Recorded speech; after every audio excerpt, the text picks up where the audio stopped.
गर्म हाथों वाली गुड़िया शिमला की वादियों में जब सर्दियों की पहली बर्फ गिरी तो नीलगिरी विला की छतें सफेद चादर से ढक गईं। 10 वर्षीय आर्यन अपने माता पिता के साथ इस पुश्तैनी हवेली में रहने आया था। घर बड़ा था, देवदार की लकड़ियों से बना, जहां हर कदम पर फर्श इस तरह चरमराता था मानो कोई पुराना राज बाहर आने की कोशिश कर रहा हो। सामान जमाने के दौरान आर्यन की नजर छत के ठीक नीचे बनी उस धूल भरी अटारी पर गई। सीढ़ियों से ऊपर चढ़ते ही उसे एक अजीब सी गंध आई, पुरानी किताबों और मखमली कपड़ों की मिली जुली महक। वहां एक कोने में लकड़ी की एक बड़ी संदूक रखी थी। जैसे ही आर्यन ने उसे खोला, उसकी नजर उस पर पड़ी। वो एक चीनी मिट्टी की गुड़िया थी। उसके बाल सुनहरे थे, आंखें गहरे नीले कांच की, और उसने एक मैला सा सफेद फ्रॉक पहना हुआ था। लेकिन जैसे ही आर्यन ने उसके हाथ छुए, वो ठिठक गया। गुड़िया का चेहरा बर्फ जैसा ठंडा था, लेकिन उसके छोटे छोटे हाथ वे गर्म थे, गुनगुने, जैसे किसी जीवित इंसान के हाथ हों जिसमें अभी अभी खून दौड़ा हो। मां, देखो, इसके हाथ कितने गर्म हैं, आर्यन ने सुनिधि से कहा। सुनिधि ने काम की व्यस्तता में बिना देखे ही कह दिया, अरे बेटा, अटारी में उमस होगी, इसलिए गर्म हो गए होंगे। जाओ, इसे साफ करके अपने कमरे में रख लो। आर्यन ने गुड़िया का नाम मिस्टी रख दिया। उस शाम जब खिड़की से बर्फीली हवाएं अंदर आ रही थीं, मिस्टी के हाथ आर्यन के हाथ में बिल्कुल वैसे ही लग रहे थे जैसे कोई उसे सहारा दे रहा हो। उसने उसे अपने कमरे की मेज पर बैठा दिया। रात का सन्नाटा और पहली आहट रात के 2 बज रहे थे। कमरे में घुप अंधेरा था, सिवाय उस हल्की पीली रोशनी के जो गैलरी से आ रही थी। अचानक आर्यन की नींद खुली। उसे महसूस हुआ कि कमरे में कोई चल रहा है। सड़प सड़प फर्श की वो परिचित चरमराहट सुनाई दी। उसने डरते हुए अपनी रजाई से बाहर झांका। मेज खाली थी। आर्यन का दिल जोर से धड़कने लगा। उसने कमरे के कोने कोने में नजर दौड़ाई। मिस्टी अब मेज पर नहीं थी, बल्कि फर्श पर पड़ी थी, उसके बिस्तर से महज 1 हाथ की दूरी पर। आर्यन को लगा शायद वो हवा से गिर गई होगी। उसने कांपते हाथों से उसे उठाया, पर जैसे ही उसने मिस्टी के हाथ छुए, उसकी सिहरन बढ़ गई। उसके हाथ अब और भी ज्यादा गर्म, जैसे किसी को तेज बुखार हो। अगली सुबह जब आर्यन जागा तो वो हैरान रह गया। उसकी रजाई उसके शरीर के चारों ओर इतनी मजबूती से लपेटी गई थी कि वो हिल भी नहीं पा रहा था। रजाई के किनारे गद्दे के नीचे ऐसे दबे थे जैसे किसी ने उसे बड़े प्यार से लेकिन बहुत कसकर टक इन किया हो। मिस्टी अब बिस्तर के ठीक बगल वाले मेज पर बैठी थी। उसकी कांच की आंखें अब थोड़ी ज्यादा चमक रही थी। आर्यन ने यह बात अपने पिता राघव को बताई। राघव एक तर्कवादी इंसान थे। उन्होंने हंसते हुए कहा, बेटा, तुम नींद में चलते होगे, खुद को रजाई में लपेट लेते होगे, और गुड़िया शायद ढलान की वजह से खिसक जाती होगी। लेकिन आर्यन को पता था कि यह सच नहीं है। उस दिन उसने गौर किया कि गुड़िया के हाथों की बनावट बदलने लगी थी। उसकी उंगलियां अब और कोमल और लचीली हो रही थी।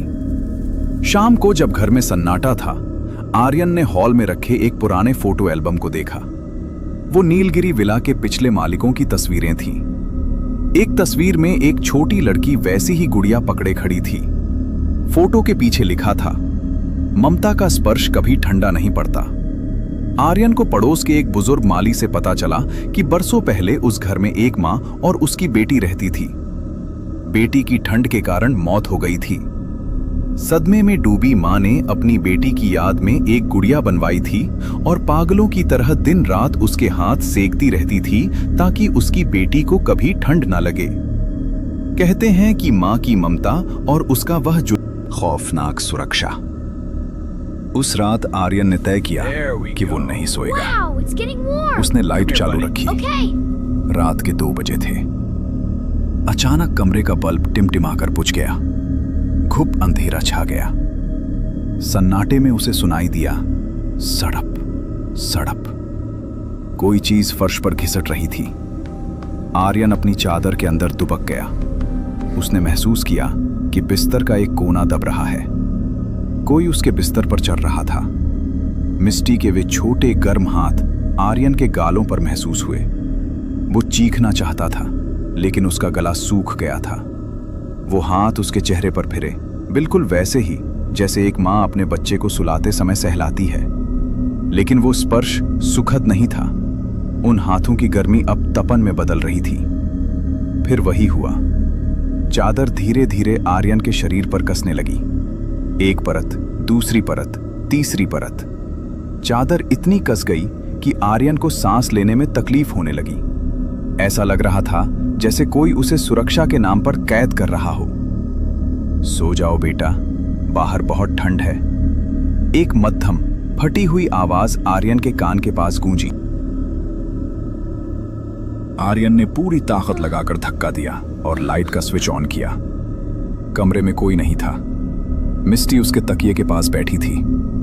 उसके मखमली कपड़े अब थोड़े गीले थे, जैसे पसीने से भीग गए हों। और सबसे डरावनी बात, उसकी कांच की आंखों के कोनों में असली आंसू थे। अंतिम सत्य। अगले दिन आर्यन बीमार पड़ गया। उसे तेज बुखार था। सुनिधि और राघव परेशान थे। सुनिधि ने देखा कि आर्यन के शरीर पर नीले निशान पड़ गए हैं, जैसे किसी ने उसे बहुत जोर से जकड़ा हो। राघव ने गुस्से में उस गुड़िया को उठाया। ये सब इस खिलौने की वजह से हो रहा है। आर्यन इसे देखकर डर जाता है। उन्होंने गुड़िया को बाहर ले जाकर बगीचे के एक कोने में गड्ढा खोदकर दबा दिया। उस रात घर में एक अजीब सी शांति थी, लेकिन वो शांति तूफान से पहले वाली खामोशी थी। आधी रात को पूरे घर में चीखने की आवाज गूंजी। आवाज आर्यन के कमरे से नहीं, बल्कि स्टोर रूम से आ रही थी, जहां पुराने कपड़े रखे थे। जब राघव और सुनिधि वहां पहुंचे तो उन्होंने देखा कि कमरे का दरवाजा अंदर से बंद है। अंदर आर्यन की आवाज आ रही थी। सांस नहीं आ रही, मां। उन्होंने दरवाजा तोड़ा। जो नजारा उन्होंने देखा उसने उनकी रूह कंपा दी।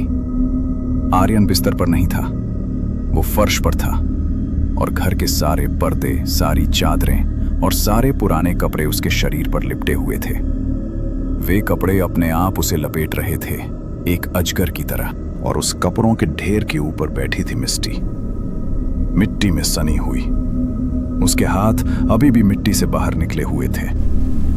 राघव ने उसे खींचकर हटाने की कोशिश की, लेकिन जैसे ही उन्होंने मिस्टी के हाथ छुए, वे चीख पड़े।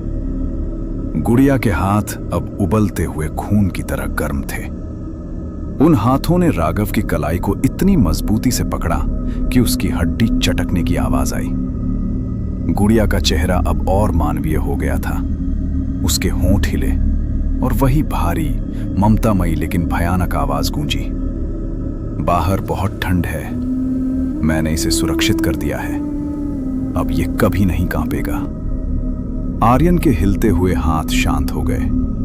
कपड़ों के उस चुकी थी। वो सुरक्षित था, इतना सुरक्षित कि अब उसे दुनिया की किसी भी ठंड या दुख का एहसास नहीं होने वाला था। अगली सुबह जब पुलिस पहुंची तो उन्हें आर्यन का मृत शरीर मिला, जो सैकड़ों कपड़ों में किसी मम्मी की तरह लिपटा हुआ था। और उसके सीने पर वो चीनी मिट्टी की गुड़िया रखी थी, जिसके हाथ अब ठंडे पड़ चुके थे, क्योंकि उसका काम पूरा हो गया था। नीलगिरी विला आज भी खड़ा है। लोग कहते हैं कि ठंड की रातों में आज भी वहां से चादरों के सरकने की आवाज आती है।